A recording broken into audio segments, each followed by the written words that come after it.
Il faut bien lire la Bible. Ne lis pas la Bible selon ton intelligence, sinon tu vas te tromper par des faux raisonnements. Lis la Bible selon le Saint-Esprit et laisse le Saint-Esprit t'expliquer sa parole.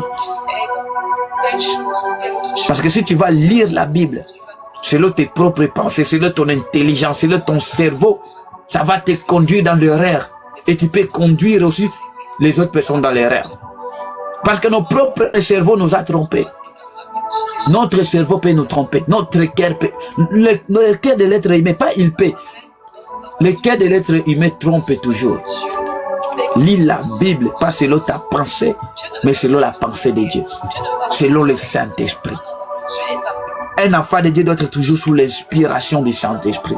Je lis la Bible sous l'inspiration. Avant de lire la Bible, je prie d'abord. J'invite le Saint-Esprit de me révéler sa parole, de m'expliquer sa parole.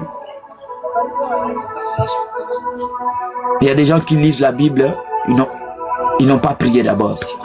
Quand tu prends ta Bible, lorsque tu prends ta Bible dans la main, tu pries d'abord. Lorsque tu prends ta Bible, tu pries. Tu invites le Saint-Esprit. Moi, quand je lis ma Bible, ça fait combien de temps je passe dans la parole?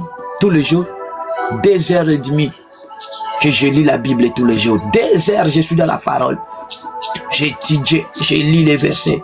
Je souligne, je commence à étudier le verset. Je regarde les références. Je veux comprendre. Je prie. Je prends les notes. La pensée que Dieu a déposée dans mon cœur, je prends les notes. Après, quand tu finis, tu demandes la grâce de mettre en pratique ce que tu as compris. Amen. Aujourd'hui, il y a des gens qui lisent la Bible pour prêcher aux autres, mais ils ne se prêchent pas eux-mêmes. Donc, quand je parle de ça,